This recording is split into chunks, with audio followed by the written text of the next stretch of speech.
As COVID-19 ravages, people of color and older adults remain some of the pandemic's most at-risk populations. Black and Latino communities continue to feel the double whammy of the pandemic, both in terms of their health as well as in terms of their wallets. On the health side, Black and Brown residents are 3 times more likely to be infected and 2 times more likely to die from the virus. On the economic side, we see that millions of Americans are out of work, and job losses have hit the Black and Brown communities disproportionately. These past few decades, we have seen economic immobility decrease and inequality rise. COVID-19 has only exacerbated some of these trends, widening the gap between the top and the bottom while hollowing out the middle. I am pleased to moderate a discussion with 3 distinguished men who will share their efforts to improve the health and the wealth of African American men. This is an opportunity for us to have a candid conversation about the progress that we've made to close these opportunity gaps and also the work that still needs to be completed in order for us to move forward. With that, I would like to introduce Darius Cunningham for a brief message. Hello, thank you for joining us today. My name is Darius Lee Cunningham III, and although I'm not an AARP member yet, the conversation that's taking place today is of interest to me. Every young person owes a debt of gratitude to the warriors like those who will be sharing the journey with us today. These men have dedicated their lives to improving the quality of life for my generation. The bridges they have built during their journey will help ensure that everyone has access to quality health care and that we have an opportunity for financial security and other freedoms that many people my age take for granted. The work of the Honorable Andrew Young, Lieutenant Governor Garlin Gilchrist II, doctoral student William Bishop, Senior Vice President Dr. Jean Accius cannot be measured. Their journey has impacted every one of us, and their efforts will forever enhance the quality of my life. And I just wanted to take a moment on behalf of my generation to let them know we are grateful. Now I'll turn the program over to Dr. Jean Accius. Thank you so much. Really appreciate you giving us some opening messages and a welcome. I have the opportunity of actually introducing 3 distinguished speakers to join me on this conversation. I'm extremely honored to be able to introduce Ambassador Young. Ambassador Young is not just a living legend, but an icon with the civil rights movement, has done a tremendous amount of work over the last several decades to really improve the lives of millions of African Americans and the general public at large. He has served as a top strategist, a confidant, and a very close friend of Dr. Martin Luther King Jr. He has numerous honorary degrees, as well as served on numerous boards. And it's a point of personal privilege that I also have the honor of calling him my fraternity brother from Alpha Phi Alpha Fraternity Incorporated. I also have the great honor of introducing Lieutenant Governor Gilchrist. Lieutenant Governor Gilchrist is an amazing leader within the state of Michigan, an innovator, a leader with tremendous influence from private industry, has brought a lot of innovation, thought leadership, outside the box thinking to solving society's major problems, working cross-sector with many leaders and communities to really address the issues that are at the forefront of our society. And also, I have the opportunity to introduce the soon-to-be Dr. William Bishop, a graduate student at the University of Maryland who is getting his PhD in American politics, a 4th-year student, and who has done a tremendous amount of work really talking about the issues of race and politics. Gentlemen, how are you today? Honored to be here. Well, I want to start off. Go ahead, Lieutenant Governor. Oh, I just said I'm honored to be here. Well, I'm honored to have this conversation with all of you, and we have so many people who are watching this conversation today. So I really want to kind of start off with what's been on everybody's mind, and that is really this issue around COVID. During the last year, we've all been fighting this pandemic. What has stood out to you as some of the most uh, frightening trends as relates to the global pandemic, and what are some of the things you're learning about how people are responding to the pandemic, and what are you learning about yourself? Ambassador Young, would you like to kind of kick us off? Well, I think because of my time in the civil rights movement, which started when I was about 28, 29,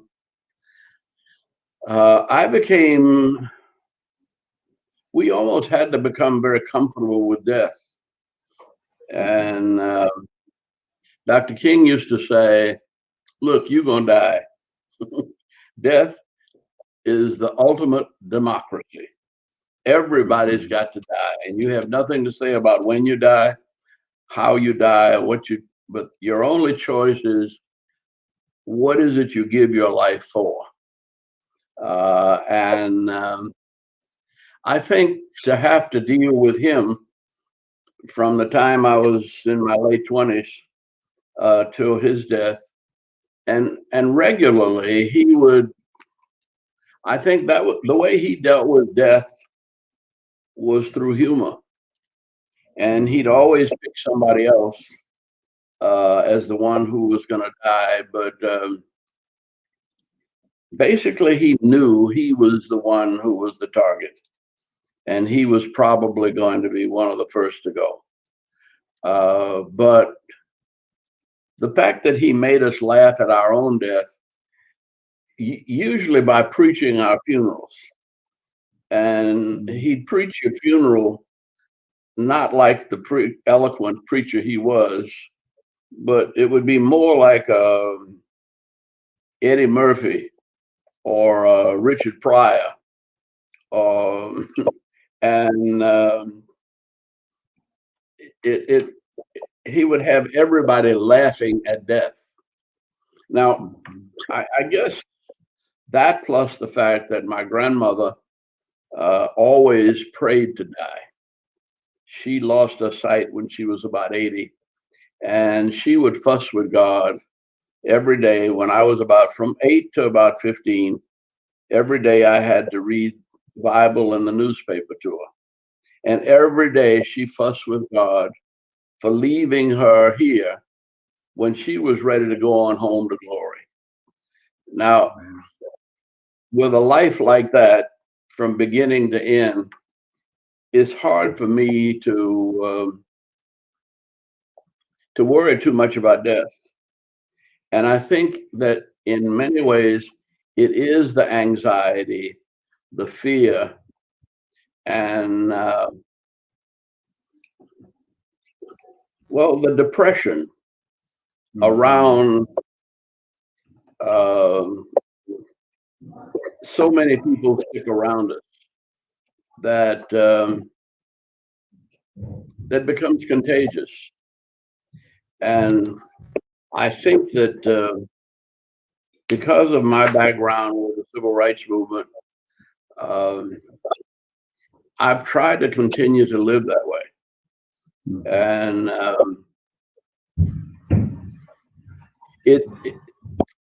and that means you keep on keeping on. You don't let anything get you down.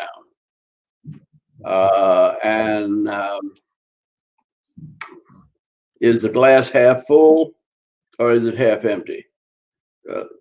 That's your decision. And I've always had a mission of some sort. What is it I want to give my life for? And I have focused on that. And one of them is to keep others alive through good nutrition and healthcare. And to realize that you can do a lot for yourself. I'm out of shape now, but I stayed in pretty good shape till I was 87. And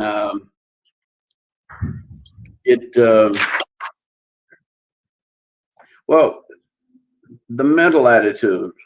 One of the reasons I enjoy doing these kinds of Zoom calls, and this is my third one today, and there are two more to go, is because it keeps me from worrying. Right. Busyness is a good, and responsibility is the best source of dealing with anxiety and depression. When you look at other people's troubles, you don't worry so much about your own. And the lieutenant governor there, having been in public life, I know he doesn't have time to worry about himself, that he's got a state that's at times looks like it's been going to hell in a handbasket. And the whole state and the governor and the press and everybody is looking to you. And so you can't think about yourself. And you're looking good. You don't look worried. And so you have found the secret of politics, which is how to walk through the valley of the shadow of death and fear no evil. Oh, wow. Well, Ambassador Young, let me bring in Lieutenant Governor to the conversation. I really appreciate your point about the rising anxiety and stress and depression in light of what's going on with the pandemic and how people are trying to navigate it. Lieutenant Governor, you heard from Ambassador Young about service and the responsibility of leadership. What are you seeing in the state of Michigan with regards to the pandemic and how people are responding to this moment in time? And what are lessons that you're gleaning from this for yourself? Well, first of all, it's such a pleasure and a privilege to be part of this conversation, to be in the presence of Ambassador Young, such a historic titan and example for those of us who are in public service or who may enter public service, to look at how selfless you have been in using all of your experiences and talents to benefit other people. And it's something that I certainly hope to emulate in my life, in my career. And I think I'm doing pretty well if I'm in good shape when I'm 87. So I'm really looking forward to that. This pandemic has really shown me how resilient people can be. The state of Michigan was hit so hard, so early in this pandemic. We had our first confirmed case on March the 10th, and it hit the hardest in our state in the city of Detroit, where I live, where I'm speaking with you from right now. And it hit our community, the Black community, the hardest of all. And so one of the things, and the ambassador alluded to this about, needing to focus on my service and not sorrow. What I've learned is that we have a great responsibility to those who we have lost to this pandemic. We have a great responsibility to make sure that in their name and in their honor, as part of their legacy, that we build something to keep more people healthy, to prevent people from getting sick, to prevent people from falling through the cracks. Let them be the soil that we tend to and that we water to spring forth, beautiful, prosperous opportunity for people, where people are connected to access to healthcare, connected to full access to civic life, connected to economic opportunity that is distributed equitably.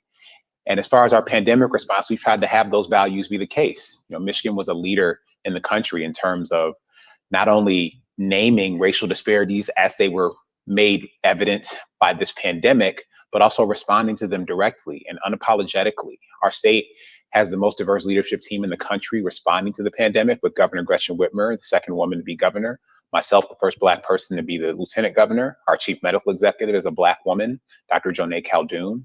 And we chose to respond in a full-throated way to racial disparities. We created a racial disparities task force that I chair back in April of last year. And we have been the state that has shown that if you focus on responding to the challenges and the needs of the most vulnerable people in our community, in this case in the pandemic, we can actually flatten those disparities. We took it from where Black folks represented 41% of the deaths in the beginning of the pandemic, although we make up 14% of the population, to representing less than 10% of the deaths at the end of 2020 in a matter of 9 months. And so it shows that as a manager, as a leader, what you focus on, what you point your attention toward, you can make progress on. Where there is a will, where there is understanding to be gained, there is a way to make progress. And I've seen that, and I've seen people committed to that in Michigan. And that is inspiring because it shows me that there is not a problem that we cannot solve if we work on it and work toward the solution together. And so I'm thinking about that now as we continue to go through the challenges that still persist in this pandemic. And as we look forward to the other challenges that we face in Michigan. We have been through a lot in our state. In addition to the pandemic, we had a once in 500-year flooding event in Midland, Michigan. Michigan had its own unique experience of our generational call for racial justice and equity and investment in communities.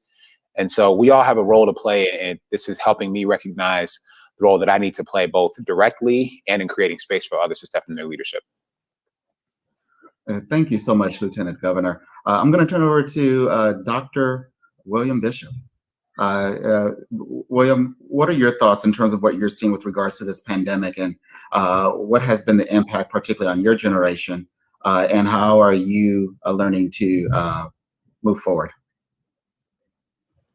Yes, I would say that the biggest takeaway for the pandemic for me is simply just how fragile many situations are. There's so many people who are just one check away from struggling, and so many businesses that are only a week or a month away from no longer being able to stay in business. And it was pretty alarming to see that early on in the pandemic, how quickly things can change and how much things are subject to the short-term variations and what's happening. And I want to echo part of what Lieutenant Governor Gilchrist said about what's been inspiring from the pandemic is our ability to have these discussions about, racial inequities and social inequities in terms of the coronavirus and just generally throughout the country. And I'm very happy that we're able to have, panels like this and discussions like this to really talk about these issues so we can work towards finding strong solutions.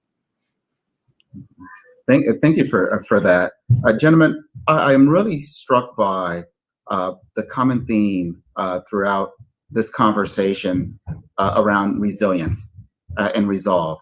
And even despite some of the challenges, some of the opportunities to look at, as Dr. William Bishop just talked about, how fragile our systems have been in light of this pandemic and the opportunity to move forward.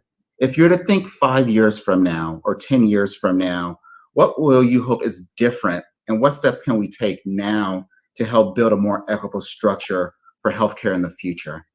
Lieutenant Governor Gilchrist, would you like to start us off? And Ambassador Young, would love to hear from you next. I will start. I kind of shudder at 5-year plans, because we didn't see this coming last year.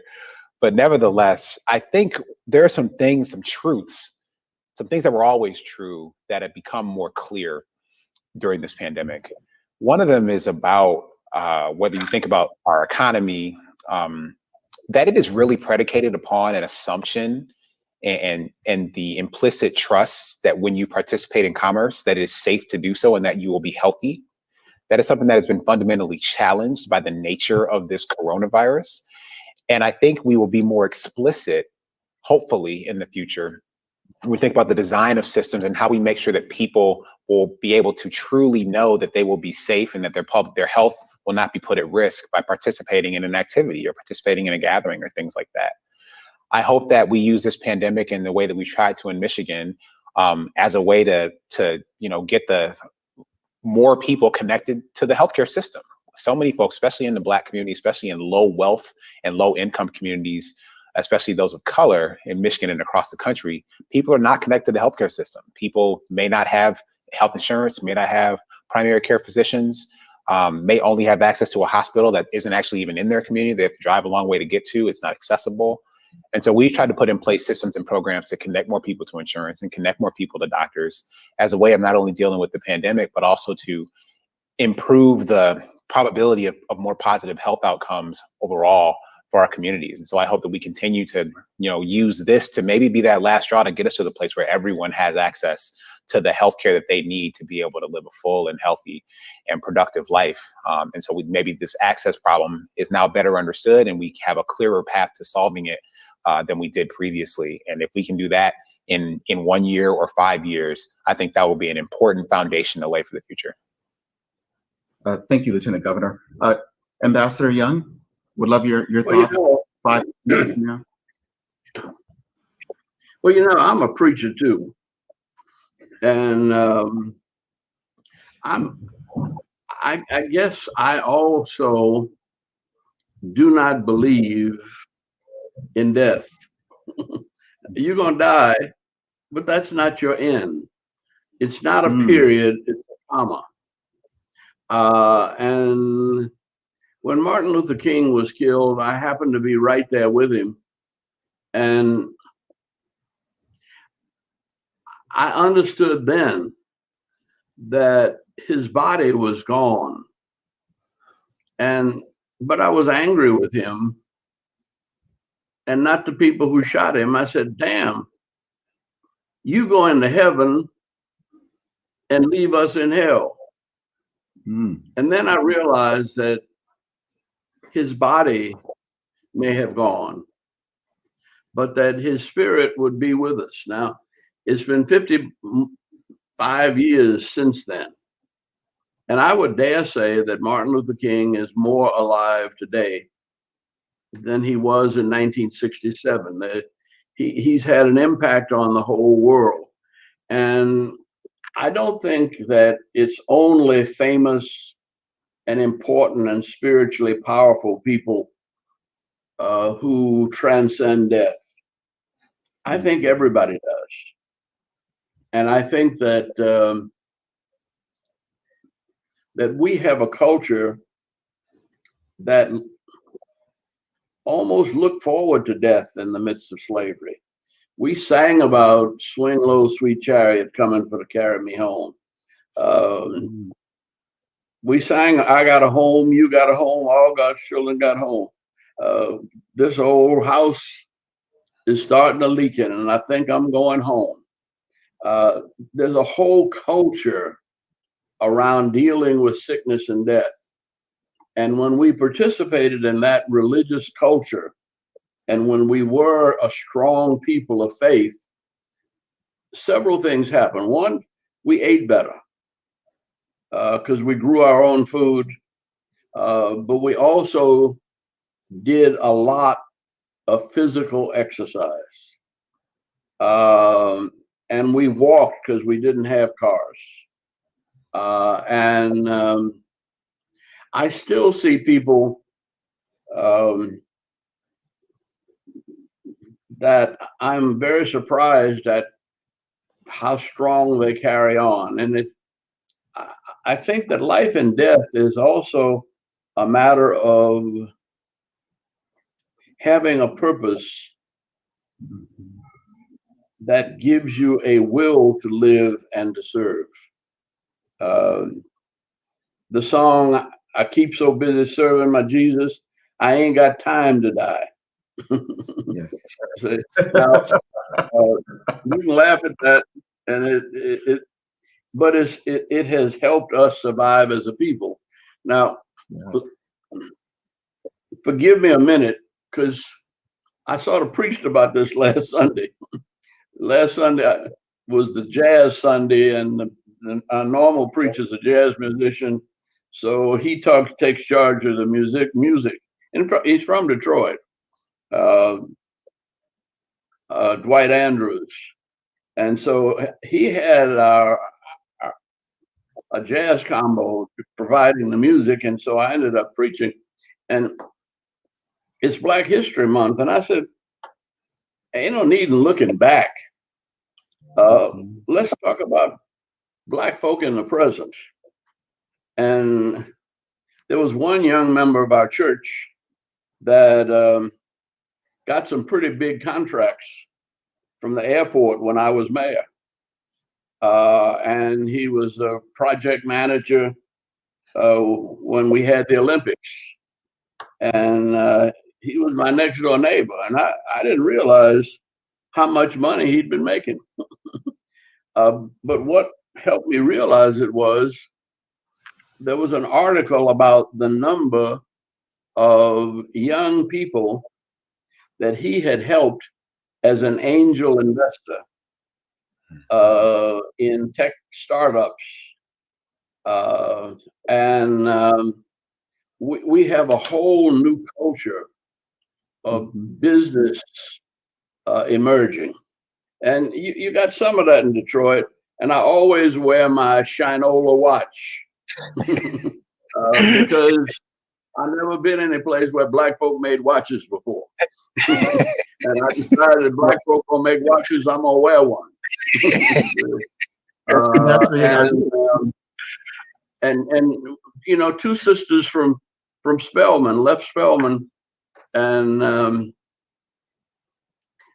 they started something called the Slutty Vegan. And they have long lines of folk trying to get into a vegetarian restaurant with all of these, you know, new things they're cooking.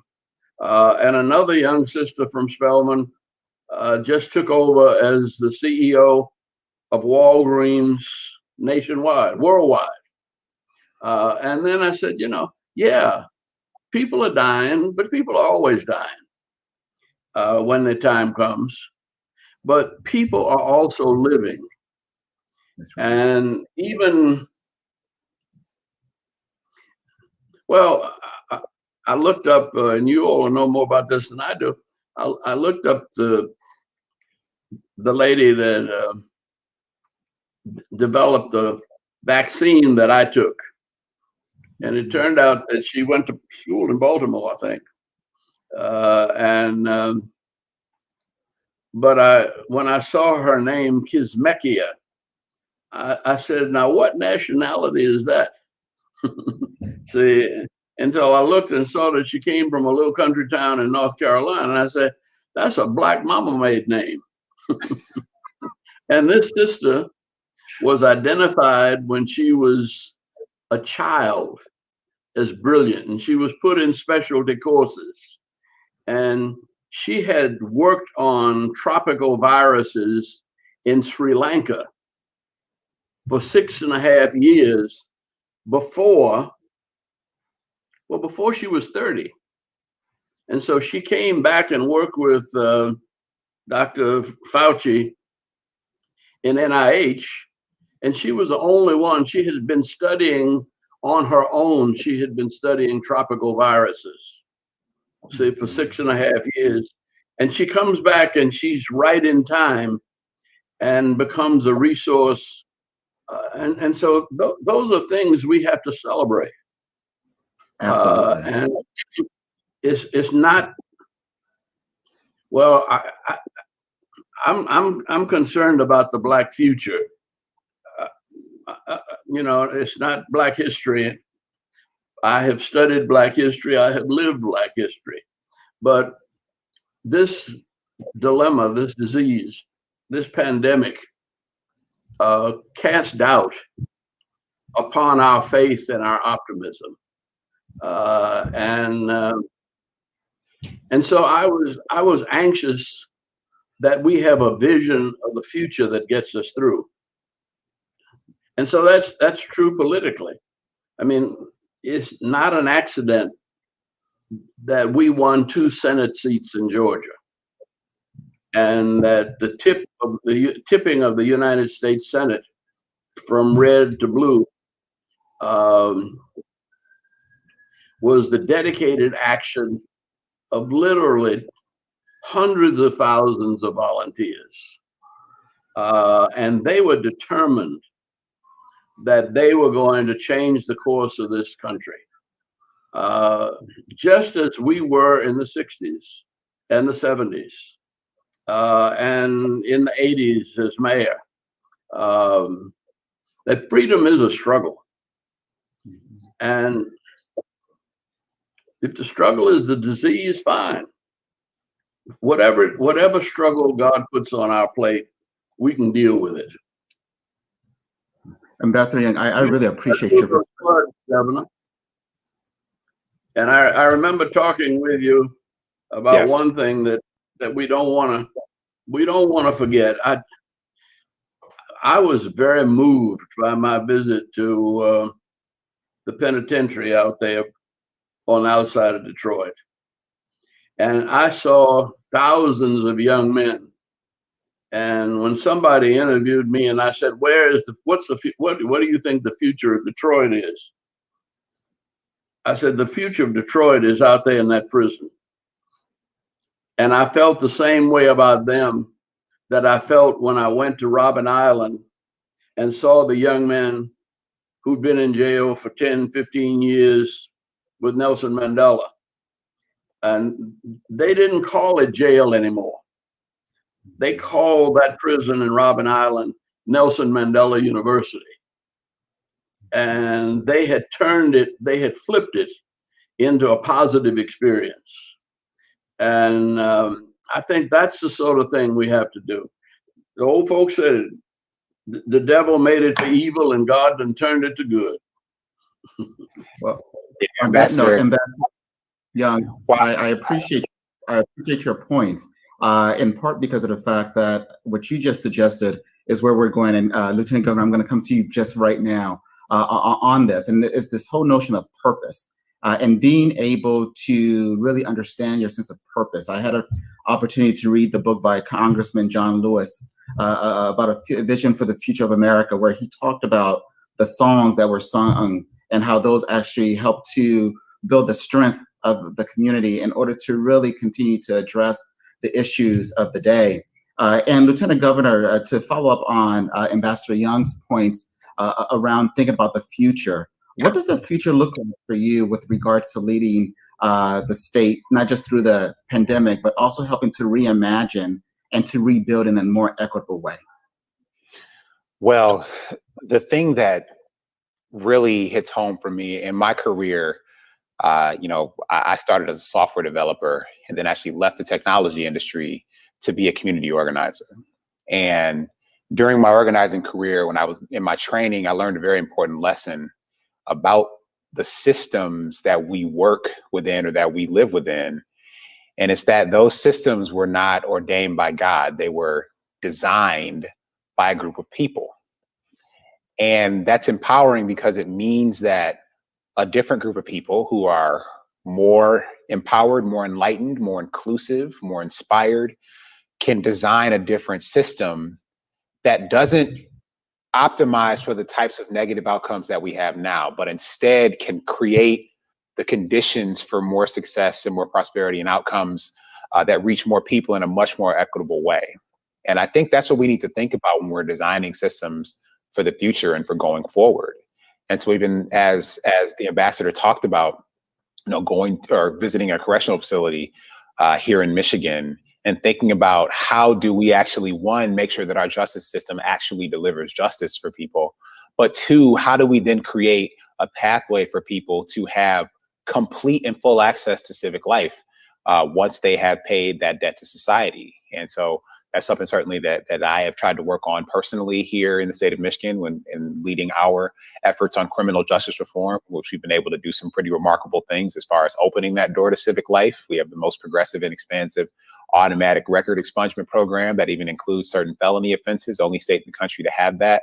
We've changed in a pretty revolutionary way some of our jail and pre-trial incarceration systems on probation and things like that. And that takes imagination and commitment. And I think if that is all targeted towards the purpose of creating more access to opportunity for more people, regardless of where they live, their station in life, what they look like, or what they've had to overcome, but recognize that we all need to open the door more widely. And that as a policymaker, as a public servant, it's my responsibility to make sure that every Michigander can walk through it. And if it's been more difficult for certain people to walk through those doors in the past, if they have even had access to the door in the first place, if the door was locked and they didn't have a key, it's my job to kick that door down and to remove that barrier so that people can move forward and dream their own big dreams. This is about recognizing that every person has an imagination. And rather than having systems that snuff that out, we need to have systems that open it up. They can have access to being connected to communities and to people that they never thought were possible. and that can inspire the ideas that I know are germinating in people's minds. And I think in this pandemic, I know that we have people who have been thinking about things in a different way. And I want our state, selfishly, to be the state that people feel like they can come to make those ideas a reality and to move them, whether they're in business, in culture, in art, in academia, anywhere in between. We need to have again have that soil that is so fertile that any idea has the potential to thrive. And so that's what I think about in terms of building systems going forward. And that's what we're trying to create space for in Michigan. Well, thank you so much for that, Lieutenant Governor. And I want to bring in our wonderful soon-to-be doctor to the conversation as well, because what Ambassador Young said, I think, is very telling, is this relationship between wealth and wealth. And I would love to get your thoughts in terms of exactly, can we ever really have true equality and equitable outcomes if we cannot get those two areas aligned in terms of better health for our communities, as well as closing those opportunity gaps to create greater wealth? Yes, I think Lieutenant Governor Gilchrist hit it right on the head. I think the first step is really closing a racial wealth gap. I was looking at some papers in preparation for this conversation, and I came across an analysis by economist Sandy Darity at Duke University, and he found that the median Black household holds just 10% of the wealth of the median white household, and that while Blacks constitute 13% of America's population, we hold less than 3% of the country's wealth. And I think part of it is having this radical reimagining of politics that Lieutenant Governor Gilchrist was talking about, it in combination with just being very honest that these disparities aren't aberrations and they're not accidents, and that they're truly just the result of policy working as designed. And it's been difficult for communities of color, and especially Black people, to be able to acquire wealth and pass down wealth across generations. And we can trace that down to, so many pieces of legislation, including the GI Bill, or if we talk about redlining or mortgage contracts in certain cities. And I think that there has to be an effort made to substantively close those gaps, and also really focus on these inequalities themselves instead of trying to think of things in the abstract. And we just have to be very intentional with legislation and with the politicians we choose to represent us if we really want these gaps to close. And Dr. Bishop, I really appreciate it. Go ahead, Ambassador Young. Yeah, forgive me, but I grew up believing that there's lies, damn lies, and statistics. And don't let statistics define your life. I mean, I have never had any money. See, I mean, my first church paid me $90 a month. See, Martin Luther King for 10 years paid me $6,000 a year. See, with no insurance and no retirement. See, the mayor's salary was $50,000 a year. I'm in the lowest quarter of anybody's statistic, but I defy anybody to say they've had a more happy and meaningful life than I have. Now, one of my salvations was I had sense enough to marry a teacher who had a good insurance policy and a good retirement, as well as being intelligent and beautiful. You deal with the cards that are dealt you. Yes. And I worry more about my children. My children who are doing, it's almost like they're doing too well. So that I'm afraid for them getting rich. I think they losing something, and I don't know what it is, but they live a different life than me. And my grandchildren, great grandchildren, are going to be even different. And then I realized that, my daddy was determined that I was going to be a dentist. And when I decided I was going to be a preacher, he said, all the preachers I know are either poor or crooked. And I don't want you to be either. See, but I said, I think I can deal with being poor without being crooked. See, and but even when I was sworn in as ambassador to the United Nations by Thurgood Marshall, who was a friend of his, Thurgood said, "You must be proud of this boy." And even then, he said, if he'd have been a dentist, he'd have been somebody. So you don't, you be careful what you wish for. I think the thing that made a difference in my life is that I really goofed up in college. I mean, I did everything wrong, and then and yet I still graduated, and I had a paper that said that I had a college education, and I knew I didn't know a damn thing. But I also had an awakening on the way home from college, running to the top of a mountain in North Carolina. And suddenly it said to me, everything I see has a purpose. That everything God created, from the sky to the stars to the sun to the trees to the cows, if everything's got a purpose, then I must have a purpose. And I said, there's something I was put on this earth for that nobody else can do. And that's what I've done. And none of the jobs that I've had, nobody else thought they were possible at the time. And they made me do it because I was sort of committed to do the thing that nobody else would do. And that, I mean, it really wasn't sensible to leave a job in New York where I just bought a house and go back to Georgia. You know, I had been pastoring in Georgia in a little country church. I really appreciate you. You know, I mean, with 100 members in 2 churches, and I had just gotten out of Georgia, and then to go back, and yet it was because nobody else wanted to do it. And I don't know. You all have a mission laid out for you that I'm very sympathetic to you, Governor, because I saw the people on the steps of the Capitol with the automatic rifles, and I know the crazy world you're dealing with. See? And I know that it requires a tremendous amount of faith and courage just to have an opinion in that environment. And yet you all have stood up, and you've stood strong, both you and the governor and everybody else there. And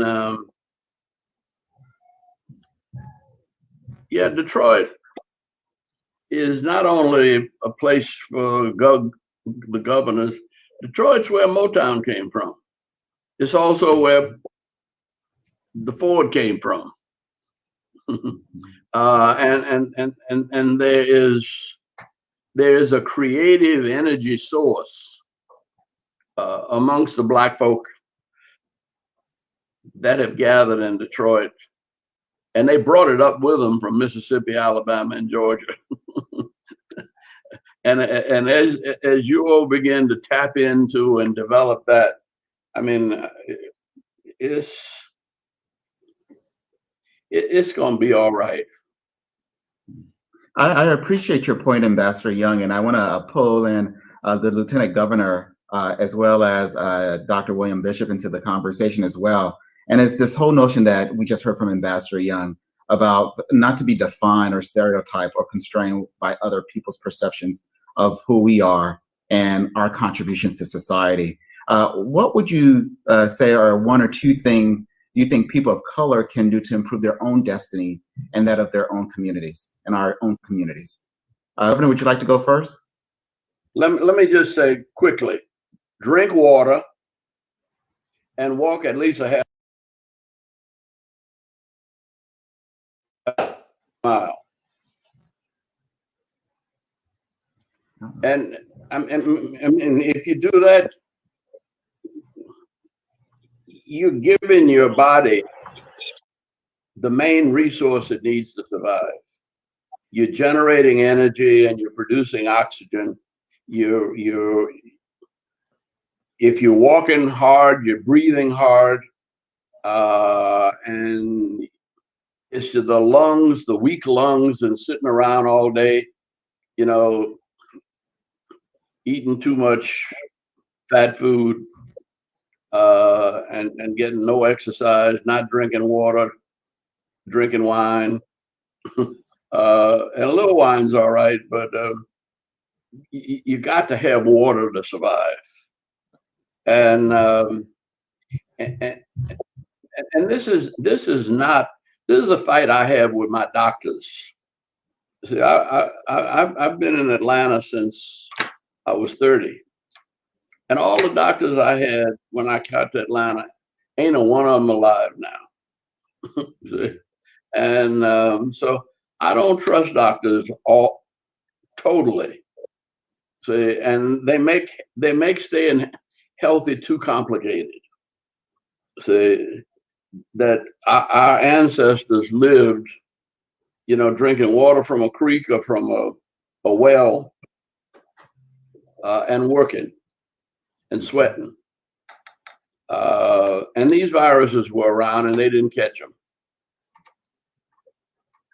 Well, Lieutenant Governor, what would be the one or two things you would recommend as people of color, as a community, that we should be thinking and doing in terms of, you know, we talked about the role of the public sector and also the role of the private sector, but as individuals, you know, what can we potentially be doing to advance our own destinies? We have to take care of and support one another.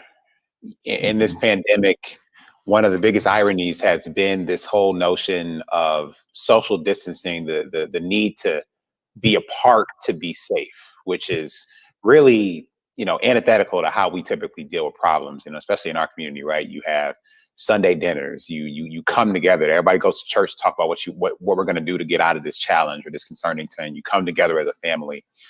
But I think we have found new ways to connect to one another, and even perhaps connect even more deeply than we did otherwise, and certainly try to connect more often to check up on our people. And I think we need to carry that forward, that notion of connection and of support and of community connection, regardless of the circumstance and regardless of what we need to do to connect. We're going to find ways to do that. And I think that will lead to us supporting one another, you know, mentally and emotionally. That'll lead to us giving the encouragement to one another to try and pursue their ideas and dreams. That'll lead to, I think, models for how we can support one another financially, in terms of investment and reinvestment in communities. It'll also strengthen our resolve in terms of the advocacy and activism that we do on behalf of our community and on behalf of other, you know, marginalized or people who have been otherwise disadvantaged because of how systems are designed. I think it'll make our voices stronger because we will know that, you know, we have to speak up, we have to stand tall, and we have to be there for one another. And so I think if we, you know, sort of look inward in that way, it will help us be there as a community for our community, which I think will help us really move all of our goals forward. And again, the beauty of that, which has been made evident by this pandemic and certainly our response in Michigan, is that a strong response from the people who've been marginalized is a strong response for everybody. And if we can make our pandemic response work for people who have been most vulnerable, it makes our pandemic response work for everyone. And so I think we need to remember that and to then not be apologetic about doing that kind of work as a community. Thank you, Lieutenant Governor. I really appreciate your point. Dr. Bishop, what are one or two things you would recommend that we do within our communities to really advance our own destinies? Well, soon to be doctor, hopefully, but I would say that the most important part is really just staying engaged. 2020 definitely seemed like a flashpoint year, given everything that happened. And it's really important that people, you know, stay engaged in politics and make sure that they know what's going on and they advocate for the change that they want in their communities and in the country as a whole. I think we just need to make sure that we're paying attention to what's happening around us in terms of government and in terms of history, and as well, just to understand where we're going and where we've been, and to make sure that we are holding our elected officials accountable, and that we're voting in elections, and we're making our political voice heard. Well, thank you, soon to be Dr. William Bishop. Lieutenant Governor, you mentioned something that I think is extremely important for us to talk about as part of this conversation.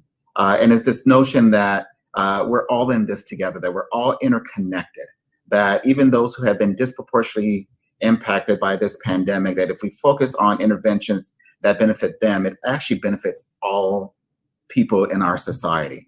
And it's the same thing, I think, it's fair to say with disparities, meaning the fact that disparities that we see, it doesn't only impact the communities who are disproportionately affected by these disparities. It also impacts our entire society because it's stifling our growth. Can you say a little bit more about this whole notion of interconnectivity and really kind of thinking about, yes, we're all weathering the same storms. We may not be in the same boat, but if we think more holistically about the solutions, that there's an opportunity for all of us to get to the other side in a much better position.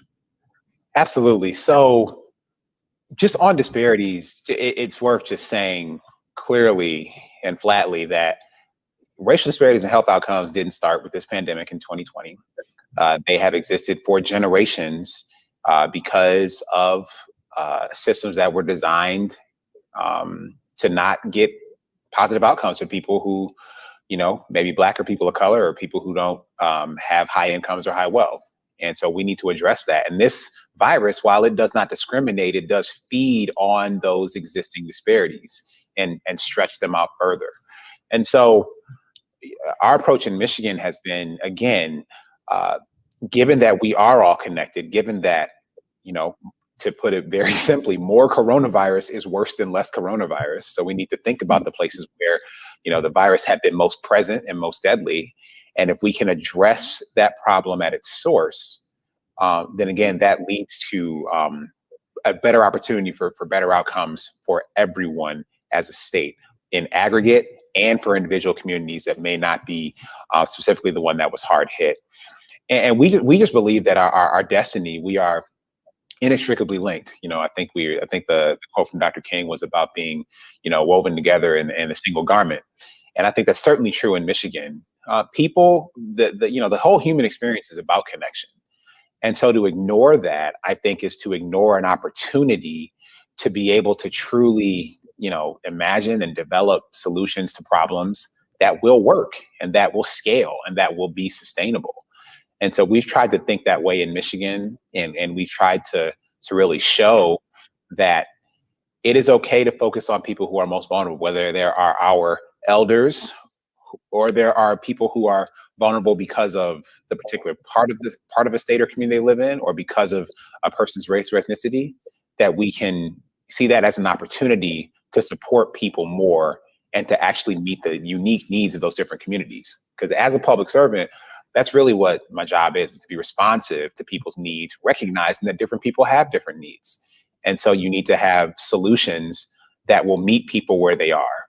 And then I need to be able to meet people where they are.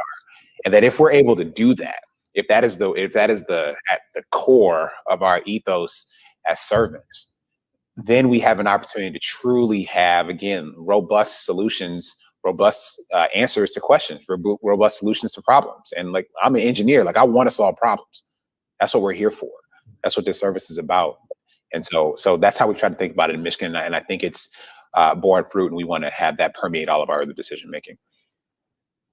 Well, thank you so much, Lieutenant Governor. What are the best ways to get healthcare messages and important information to the Black, poor, and underserved communities? Is it through the churches? Is it through the Chamber of Commerce? Is it through kids' schools? All of the above, or other avenues? What are the best approaches to getting health care information out to our communities? And I'll start with Ambassador Young, if you have any thoughts on that you would like to share with us. I think that every city has to meet a challenge of how to keep its citizens healthy. And it starts with the water we drink. And and I think that I believe in public health care.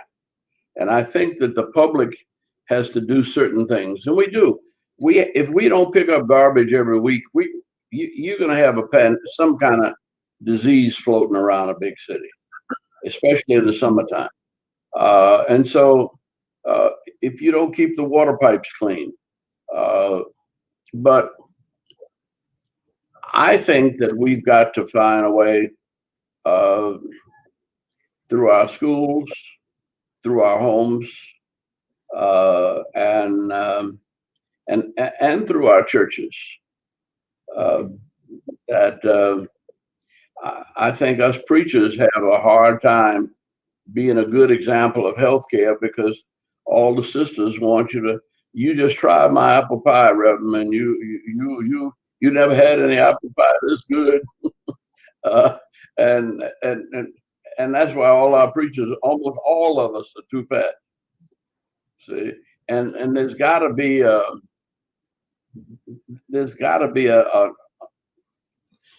mission for health, which is earthly salvation. And you're talking about being saved to get to heaven. You got to survive here on earth, and you got a lot more to do before it's time to leave. And there's no need in not taking care of yourself. Absolutely.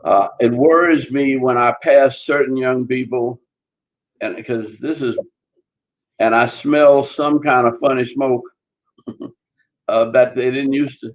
Now I know about pot, and I know about cigarettes, but there's some kind of funny smelling stuff that they call vaping, and I don't know anything about that, but it can't be good. See, and I've been impressed with the way vegetarianism is taking off in the Black community in Atlanta. And there are long lines outside of a raw food restaurant. And it's been going for 10 or 12 years. And one day I found myself in there, and I said, "Don't tell me what it is, just let me eat it." And it wasn't so bad. But, there's a place now that a group of young businessmen have started, all of them in their 30s, called the Gathering Spot. And it's a sort of a meeting place and a luncheon place. And the hottest thing on the menu is fried cauliflower and broccoli. That's the two things I hated growing up. But by the time the brothers get through spicing them up and fixing it up, it's tasting pretty good. Well, and that's, you're going to have to share with us the name of that restaurant. What are the opportunities for us to mentor the younger population, the younger generation, or other generations? Because I think mentoring goes both ways. I have the privilege of having mentors who are much older than me, and there are some who consider me a mentor to them. So what are the opportunities, or what opportunities are there to mentor underserved populations? And Lieutenant Governor, if you'd like to go, and William, I would love to hear from you next. My story and my career is filled with people who, opened opportunity for me by frankly taking a chance on me. And I think that's one of the best demonstrations of mentorship is, again, creating space for someone, seeing that they have the potential to fulfill an opportunity that they maybe didn't know they had a chance to fulfill. The Center for Community Change, the leadership of that organization took a chance on me hiring a software developer who lived in Seattle to come be a community organizer based in Washington, D.C. The city of Detroit, the government took a chance on me being a community organizer in D.C. to come home and be a technology leader in municipal government. And Governor Gretchen Whitmer took a chance on me from being a person who lost an election lost a local election in 2017 and was running something about social media at the University of Michigan to be her running mate and partner in government. And I think mentorship is about helping people see the potential that is in themselves. And we need to challenge ourselves to do that. And I think as we think about this Black History Month, we need to think about not the history that was necessarily made by others so long ago, as Ambassador Young talked about, and not even about the history that we may be making currently. But we need to think about what can we do to help someone else make history? You know, whose history are we enabling? And so, and my role as a mentor for people, I want to help them see that there is that history making potential in them. And that is history as defined as, like Ambassador Young said, the thing that will happen in the world because you did it, because you are uniquely equipped to do it, that no one else can do the thing that you were put here to do. And if and when you do it, you will be making history. And I think if we think about mentorship in that way, we'll unlock so much potential in our community and across our communities. Thank you, Lieutenant Governor. William?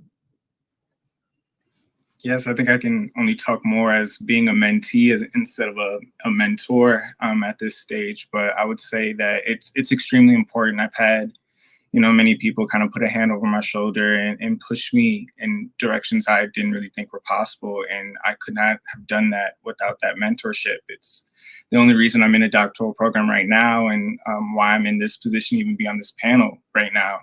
And I would say for myself in the future, hopefully when I finish school, I'm planning to be a college professor. And I'm hoping that as a professor, I can kind of use my position and use classes to mentor students and kind of mentor people that are younger than me to help push them further and keep moving things in a better direction. Thank you so much for that, William. I'd really like to encourage Brother Bishop not to wait, that you are a good role model. And anybody 10 years old, between 10 and 18, if they know what you're doing, then probably a lot of them never thought that they could do that. But if they see you doing it, there's a friend of mine, John Bryant, who works with Operation Hope. And he said the first time somebody came into his classroom as a little boy in a suit and tie. And he said, how do you dress in a suit and tie, without going to jail? And he said, because I'm a banker. And he happened to be white. He said, oh, they're Black bankers.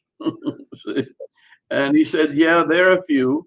And but if you understand money, you can find a career that will let you wear a suit and tie if you want to. See? And the one thing I'm proud of doing that I brag about is I write good. See? I mean, I have a beautiful penmanship. But it was a 4th grade teacher, see, Miss Ethelyn Jones Acox. And I was 80 years old, 80 years ago. And I'm still in love with that woman. And I've been married to 2 teachers since, because she put her arm around me and she said, you sure form your letters well. You write beautifully. Well, nobody at 4th grade, nobody had ever said anything nice to me in school. Except that one teacher. No, and that's the importance of teachers, and more importantly, the importance of having a network around you that can speak into your life, is what I hear you saying, Ambassador Young. The importance of being able to have people who think in you that you may not see in yourself is what I also heard from you, Lieutenant Governor. And I totally agree with your point, William, that there's opportunities to be that living testimony of what is actually possible. Gentlemen, we have about 5 minutes left. How can we encourage more people to get involved in changing systems and not necessarily getting discouraged by the political winds of the day? And I'll start with you, Lieutenant Governor, if you have any suggestions in terms of how can people continue to work on changing these systems despite what might happen at a federal, state, or even local level? We need to pave on-ramps. We need to give pathways to participation. I first attempted to enter public service because I wanted to open wide the doorway to democracy. We need to make it clear that people do have a role to play in the systems that exist and that they can change them for the better. And again, I learned this as a community organizer, that we can change systems if we work to change systems. They don't have to be this way. And so we also need to be better about telling the story of progress and describing even the smallest victories in that pathway to progress, and doing so in a way that builds momentum and can encourage people to continue to participate. This is something that exists outside of the electoral process. I certainly want to see full and complete participation in the electoral process. I want to see all barriers removed to full and complete participation in the electoral process, but also recognizing that, once the voting is done and the governing begins, that is still a community-driven and collaborative process, or at least it can be when it's operating at its best. And so I think it's my responsibility as a public servant to make sure that people understand that I am accessible and that the systems that we work through are accessible so that they can be, adaptable and can be changed by those who are getting engaged in good faith. Well, gentlemen, we have about maybe 3 minutes left before the program concludes, and I just want, in a very lightning round, if you will, a brief statement from you in terms of what do you hope those who are watching today, what is that one lesson you want them to glean from our conversation today about hope for the future? So quick lightning round. I'm going to start with you, William, and then turn to you, Ambassador Young, and we're going to close out with you, Lieutenant Governor. I would say for myself, I would say that I hope that people understand the power of their voice, and people understand that, no matter what position they're in or anything like that, it's very important that they stay engaged and they stay involved in politics, and to make sure that they're participating as often as they can, to make sure that the change that we all want to see. And yes, just not fall into the trap of disillusionment that Lieutenant Governor Gilchrist was talking about earlier, and just continuing to make sure that you're engaged and involved and working towards a solution to the problems that we have right now. Thank you, William. Ambassador Young, lightning round. I lived in New Orleans, and 50 yards from my house was the headquarters of the Nazi Party in the 1930s. And my daddy told me that these Nazis are white supremacists, and said white supremacy is a sickness. You know from Sunday school that God created of one blood all the nations of the world, but these people don't know that. But you don't get angry with sick people, and you don't lose your temper with sick people. You do what you can to help them or stay out of your way.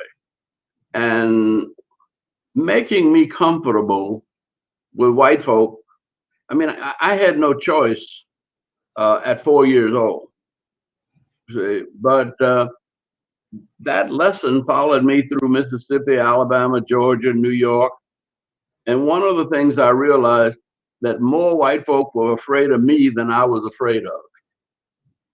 And one of the things that kept me from getting beat up as much as anybody else in the civil rights movement is that I call people by name. Whenever I saw a police officer, the first thing I looked for was the name on his thing. And I said, "How are you, officer so-and-so?" And put him at ease. See, because that's it.